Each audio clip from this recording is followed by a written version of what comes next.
So hello and welcome back my YouTube channel MS maths, जहां मैं upload करता हूं BSc mathematics and physics related video lectures. So in this video I will explain and I will discuss some important PYQs and important questions of group theory for CUET examination and also for IIT JEE mathematics. So PG entrance exam जो MSc entrance exam है उसके लिए जो CUET का exam होता है उसके लिए जो इंपॉर्टेंट क्वेश्चन और प्रीवियस ईयर क्वेश्चन है मैं डिस्कस करूंगा. अब हमारे यूट्यूब चैनल पर अगर नए हैं तो प्लीज इसको जरूर सब्सक्राइब करें, क्योंकि यहाँ पे आपको मिलता है पीवाईक्यू, सीयूईटी के इंपॉर्टेंट क्वेश्चन, आईआईटी जेईई से रिलेटेड क्वेश्चन, ग्रुप थ्योरी के क्वेश्चंस के बारे में आज हम यहाँ पे इस वीडियो में डिस्कस करने वाले हैं. कंप्लीट वीडियो लेक्चर्स आपको यहाँ पे मिलते हैं एंड इसी के साथ में आपको 1000 से ज्यादा जो वीडियोज हैं वो यहाँ पे मिलते हैं और नोट्स भी यहाँ पे मिलते हैं फॉर बीएससी कोर्स. इसी टाइप से आपको यहाँ पे differential calculus, integral calculus, algebra, 3D 2D vector calculus, ODPD, numerical analysis, dynamic statics, group theory, ring theory, vector space, matric space, complex analysis, real analysis, computer oriented numerical analysis, hydrostatics, discrete mathematics जैसे mathematics के जितने भी topics है वो आपको यहाँ पे देखने को मिलते हैं. इनका पूरा पीवाईक्यू और उनके important question with complete course आपको यहाँ पे मिलता है बिल्कुल फ्री. अभी आप हमारे चैनल को सब्सक्राइब करें और वीडियो को पूरा लास्ट तक देखें. हम डिस्कस करने वाले हैं सीयूईटी के इंपोर्टेंट और प्रीवियस ईयर क्वेश्चंस के बारे में.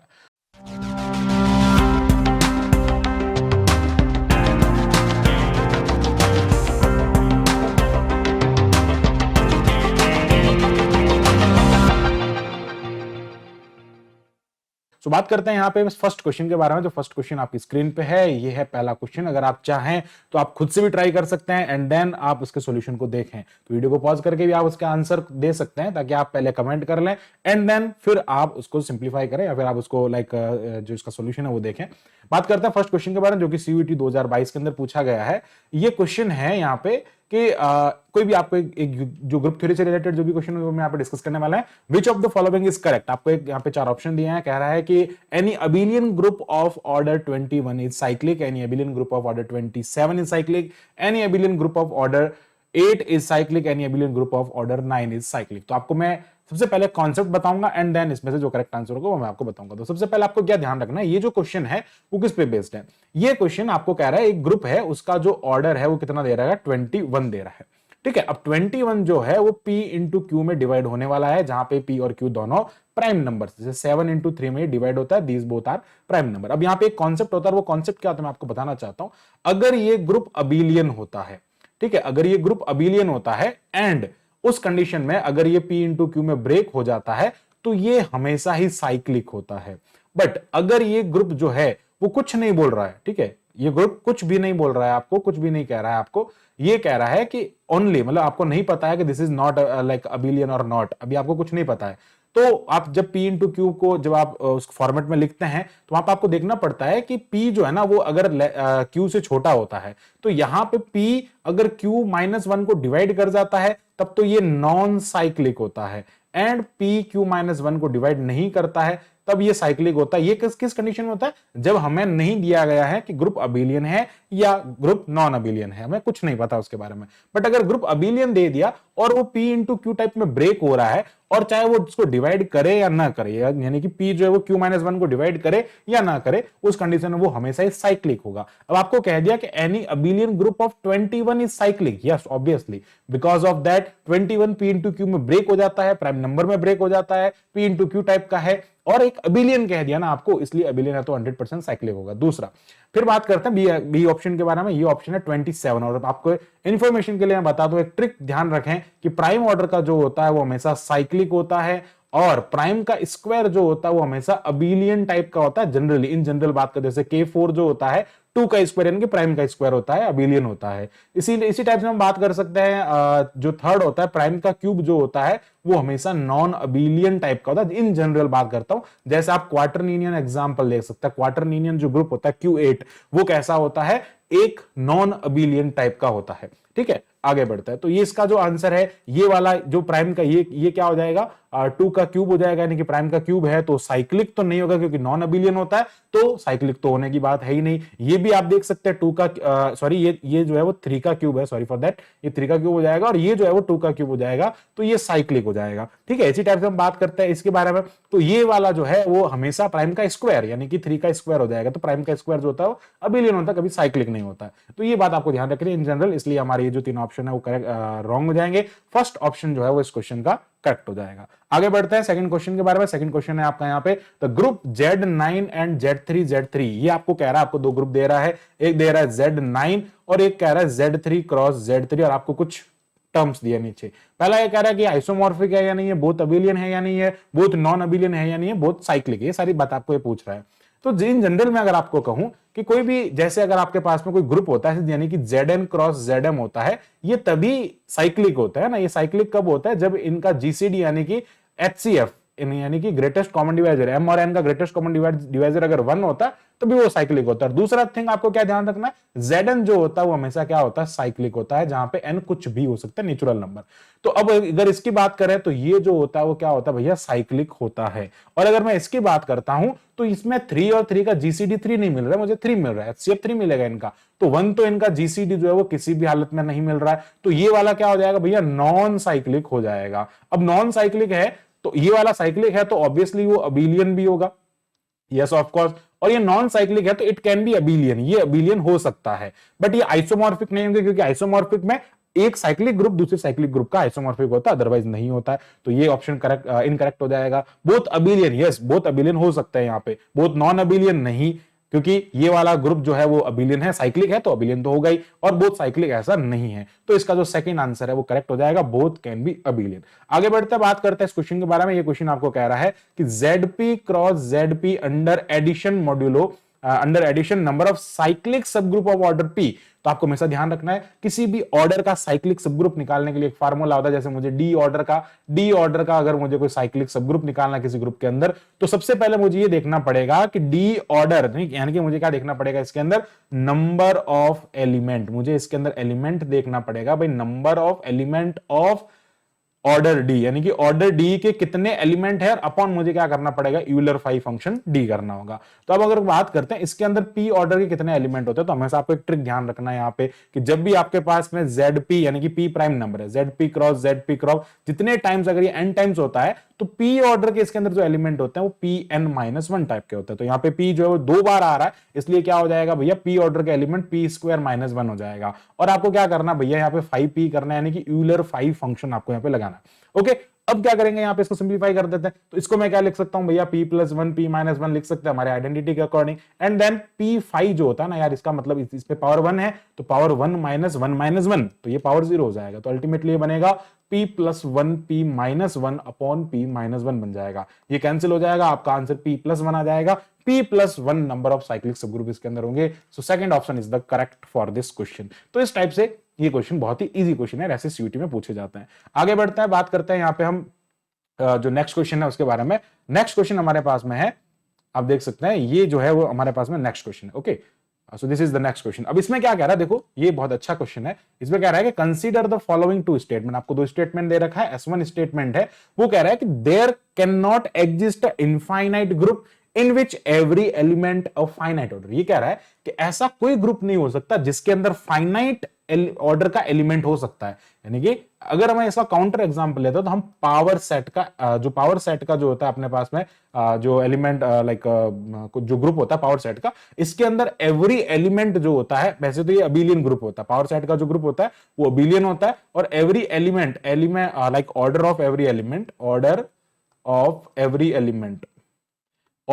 एलिमेंट जो होता है उसके अंदर 2 होता है। यानी कि ये एक ऐसा सेट है इनफाइनाइट, और ये जो होता है इस ग्रुप का जो ऑर्डर होता है वो ग्रुप का ऑर्डर इनफाइनाइट होता है। तो इनफाइनाइट ऑर्डर के ग्रुप के अंदर भी फाइनाइट ऑर्डर के एलिमेंट प्रेजेंट हो सकते हैं। ये इसका काउंटर एग्जांपल हो जाएगा। तो फर्स्ट जो है वो ट्रू हो जाएगा, एंड सेकंड कह रहा है आपके पास में फर्स्ट जो है वो फॉल्स हो जाएगा, यानी फर्स्ट कह रहा है कैन नॉट एग्जिस्ट कह रहा है ना, इसलिए फॉल्स हो जाएगा। ओके, आगे बढ़ते हैं, फिर बात करते हैं इन अ ग्रुप जी। आपको एक ग्रुप कह रहा है, आपको एक ग्रुप जी कह रहा है, S2 की बात कर रहे हैं हम, उसमें वो कह रहा है कि A पावर 7 आइडेंटिटी, इसका मतलब order of element A is equals to क्या हो जाएगा, 7 हो जाएगा। And element of order A like इसमें एक्चुअली क्या होता है कि एलिमेंट आपको यहाँ पे क्या कह रहा है कि ए पावर 9 जो है वो भी आइडेंटिटी है, तो अल्टीमेटली लीस्ट जो पॉजिटिव नंबर होता है उसका ऑर्डर होता है, तो ये ए का ऑर्डर हो सकता है।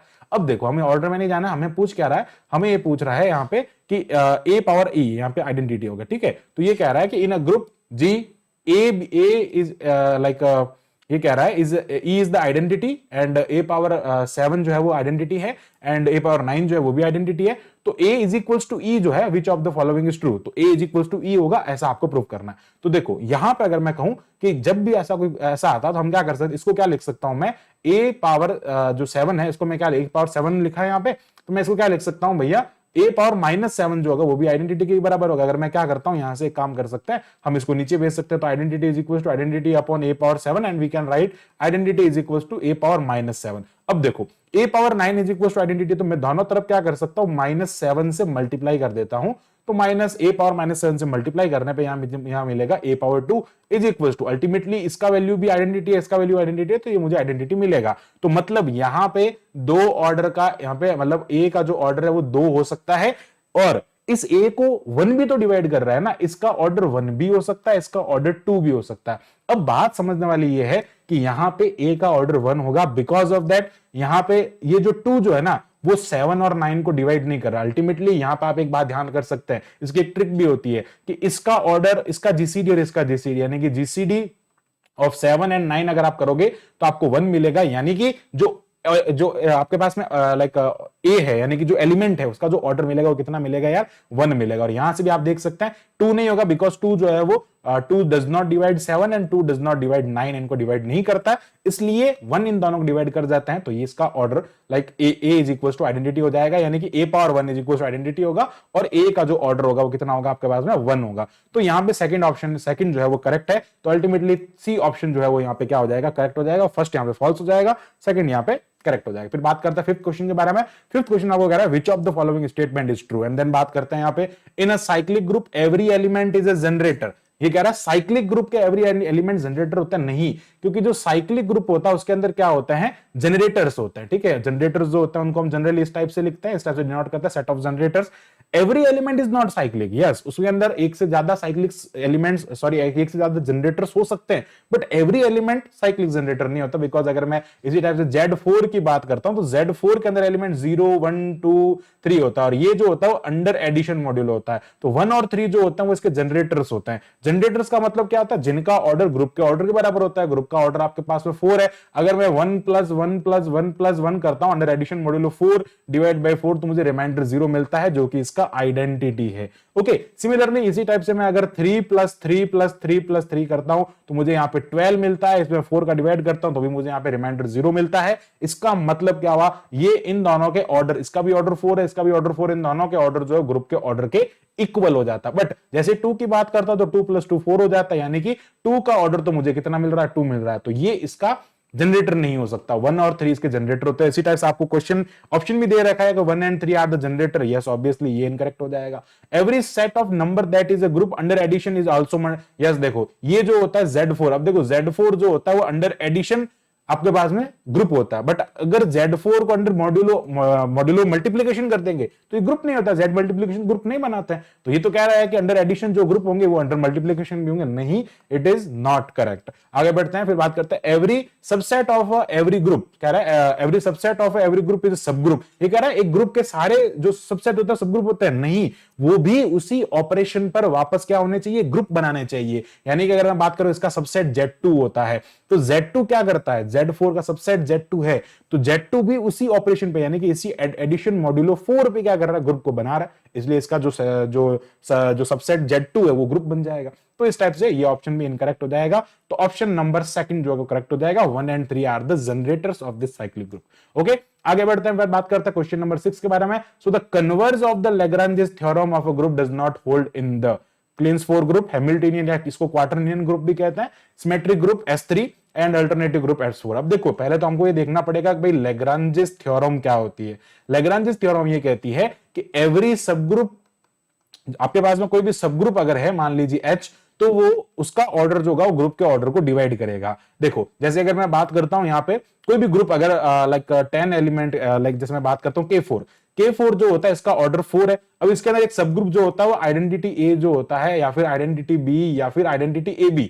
तो आइडेंटिटी और ए बी ये जो होते हैं वो 2 ऑर्डर के सब ग्रुप होता है। तो 2 ऑर्डर के सब ग्रुप है मतलब 4 डिवाइड्स बाई 2, मतलब ये इसको डिवाइड करते हैं। तो every like order of every sub group is like order of every sub group is multiple of the order of group, यानी कि इसके ऑर्डर ऑफ ग्रुप का मल्टीपल होता है, यानी कि उसको डिवाइड कर जाता है। चलो अब K4 में तो ये कंडीशन प्रूफ हो गई। इसी टाइप से क्वार्टरनियन में भी हो जाएगा। क्वार्टरनियन जो ग्रुप होता है वो क्या होता है, +-1 +-i +-j +-k। तो इसके अंदर भी जो होगा वो 2 ऑर्डर के और 4 ऑर्डर के एलिमेंट्स आप सब ग्रुप्स मिलेंगे, वो इसको 8 को डिवाइड कर देंगे। बट जो ही हम A4 पे आता है, समझना देखो A4 जो होता है उसके अंदर अगर बात करूं A4 का ऑर्डर 12 होता है, यानी कि n फैक्टोरियल अपॉन 2 जो होता है उसका ऑर्डर होता है, तो 12 होता है। 12 के अंदर अगर मैं 6 का डिवाइड करता हूं तो मुझे 2 मिल रहा है, यानी कि ये इसको डिवाइड कर रहा है। तो अल्टीमेटली ये कह रहा है ना कन्वर्ज ऑफ, कन्वर्ज मतलब जस्ट उस पे लग रहा है, ये वाली थ्योरम इस पे अप्लाई हो रही है, तो उल्टा, यानी कि जब ये इसको डिवाइड कर रहा है तो ये इसका सब ग्रुप होना चाहिए। बट आप ध्यान रखें A4 के अंदर 6 ऑर्डर का कोई एलिमेंट ही नहीं होता है। जब उसके अंदर 6 ऑर्डर का एलिमेंट ही नहीं होगा तो हम उसमें सब ग्रुप कैसे बना देंगे, वो उसके अंदर सब ग्रुप नहीं बनेगा। तो करेक्ट ऑप्शन जो होगा वो क्या हो जाएगा, डी करेक्ट ऑप्शन हो जाएगा। भाई इसके अंदर कन्वर्ज जो है वो नॉट होल्ड नहीं कर रहा है, ठीक है, मतलब 6 इसको डिवाइड तो कर रहा है बट 6 ऑर्डर का उसमें सब ग्रुप होता ही नहीं है। आगे बढ़ता है, बात करता है क्वेश्चन नंबर 7 के बारे में। This is again like important question and अच्छा क्वेश्चन है। देखो आपको ये कह रहा है H1 एंड H2 भी 2 डिस्टिंक्ट सब ग्रुप, 2 डिस्टिंक्ट सब ग्रुप है किसी फाइनाइट ग्रुप G के, and each of the order 2 सब ग्रुप हैं और उनका ऑर्डर कितना भैया 2 है। Let H be the smallest sub group containing H1 and H2, यानी कि H1 और H2 दोनों को कंटेन करने वाला एक सेट मेरे पास में H है। वो कह रहा है कि इस जो बड़ा वाला इन दोनों को कंटेन करने वाला जो स्मॉलेस्ट सब ग्रुप जो बनेगा, स्मॉलेस्ट सब ग्रुप बनेगा, उसका ऑर्डर ऑलवेज 2 होगा, उसका ऑर्डर ऑलवेज 8 होगा, उसका ऑर्डर ऑलवेज 4 होगा, नन ऑफ दीज होगा। ये हम इसके बारे में डिस्कस करते हैं, ठीक है। अभी देखो तो यहाँ पे मैं एक एग्जांपल जैसे S3 का एग्जांपल ले लेता हूँ। S3 का एग्जांपल में S3 1 2 है ना 1 3 2 3 1 2 3 एंड 1 3 2। ओके अब देखो ये हमारे पास में सब ग्रुप होता लाइक S3 ग्रुप होता है। अब S3 का सब ग्रुप जो है वो ये वाला एक सब ग्रुप हो जाएगा। आइडेंटिटी 2 3 इसका सब ग्रुप हो जाएगा, है ना। आइडेंटिटी लाइक 1 3 जो है वो इसका सब ग्रुप हो जाएगा। तो इनको कंटेन करने वाला भैया S3 भी तो है। S3 इनको कंटेन करने वाला जो सब ग्रुप बनेगा ना वो S3 ही बनेगा, बिकॉज और कोई दूसरा सब ग्रुप इन मान लो इन दोनों को, चलो इसको हम हटा देते हैं, और इन दोनों को कंटेन करने वाला और कोई दूसरा सब ग्रुप आपको यहां पे देखने को नहीं मिलेगा।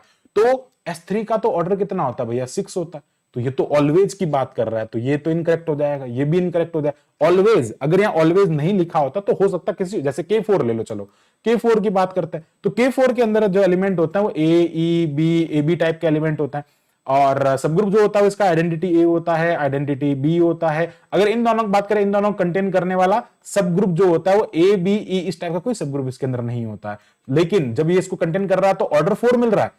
इन सब ग्रुप को कंटेन करने वाला ग्रुप जो है वो 4 है, तो इसका ऑर्डर 4 है। लेकिन यहाँ पे क्या लिखा भैया ऑलवेज, इस कंडीशन में सेटिस्फाई नहीं कर रहा लेकिन इसमें सेटिस्फाई कर रहा है। ऑलवेज यहाँ पे कह दिया इसलिए ये करेक्ट इनकरेक्ट हो जाएगा। तो मोस्ट करेक्ट जो आंसर होगा वो इसका नन ऑफ दीज हो जाएगा। ओके आगे बढ़ते हैं। अब ये देखो ये क्वेश्चन बहुत अच्छा क्वेश्चन है, इसमें आपको थोड़ी सी कैलकुलेशन करनी पड़ेगी। देखो यहाँ पे आपसे पूछ रहा है कि ये एक मैट्रिक्स दे दिया, अब ये कोई जनरल लीनियर ग्रुप या कोई मैट्रिक्स आपको दे दिया और आपसे पूछ रहा है ओवर द इंटीजर मॉड्यूलो 11, इसमें आपको मॉड्यूलो 11 दे दिया। अब मॉड्यूलो 11 दिया यहाँ पे मैट्रिक्स मल्टीप्लिकेशन में, ठीक है। तो ये कह रहा है कि इसका इनवर्स क्या होगा। देखो जब भी हम किसी का इनवर्स निकालते हैं तो क्या होता है उसके अंदर वापस आपको आइडेंटिटी मिलना चाहिए। तो ये मैट्रिक्स का एलिमेंट जो मिल रहा है वो 2 6 3 5 मिल रहा है। इसका जो आइडेंटिटी एलिमेंट होगा वो क्या होगा भैया 1 0 0 1 होगा। जनरल लीनियर ग्रुप या कोई भी लाइक मैट्रिक्स का आइडेंटिटी जो होता है वो ये होता है, ठीक है।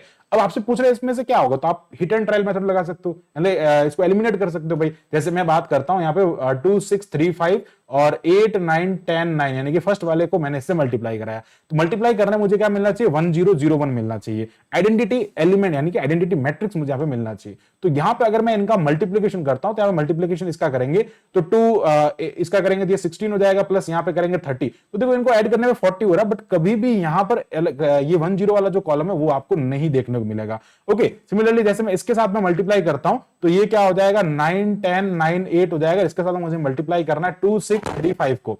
ओके तो यहां पे ये क्या हो जाएगा 2 इंटू 9 करेंगे तो 2 इंटू 9 करने पे 18 हो जाएगा, 6 9 करेंगे तो 36 6 9 करेंगे तो आपको 54 मिल जाएगा। तो अल्टीमेटली यहां पर भी आपको जीरो नहीं मिलने वाला। लेकिन अलग अब इसमें क्या करना है, अच्छा एक और बात का ध्यान रखें, यहाँ पे क्या कहा आपको, एडिशन मॉड्यूलो। तो अल्टीमेटली यहाँ पे जो वैल्यू मिल रही है उसमें आप अगर 11 का डिवाइड करोगे ना, तो 11 का डिवाइड करने पे आपको लाइक मॉड्यूलो भी तो कह रहा है 11 का डिवाइड करने पे रिमाइंडर जीरो नहीं बचेगा। बट आप इस वाली मैट्रिक्स के साथ में जो मल्टीप्लाई करोगे, जैसे 2 6 3 5 के साथ में अगर आप यहाँ पे मल्टीप्लाई करोगे, 9 9 10 8 से मल्टीप्लाई करोगे तो ये हो जाएगा यहाँ पे 18 प्लस 60। ठीक है, इसको मल्टीप्लाई करोगे तो ये हो जाएगा यहाँ पे 8 और ये हो जाएगा यहाँ पे 8 और ये हो जाएगा 7। अब इसमें अगर आपने यहाँ पे मल्टीप्लाई किया तो कितना आएगा भैया, जब हम यहाँ पे इसमें 11 का डिवाइड करेंगे तो 77 प्लस 1, तो यानी कि आपको क्या मिल जाएगा, 1 मिल जाएगा, और 0 मिल जाएगा, 1 मिल जाएगा, यानी कि आपको आइडेंटिटी एलिमेंट यहां पे देखने को मिलेगा। तो इस केस के अंदर क्या होगा, ये जो होगा वो इसका क्या हो जाएगा, इनवर्स हो जाएगा, बिकॉज इसको उसके साथ में मल्टीप्लाई करने पे आपको आइडेंटिटी मिल रहा है।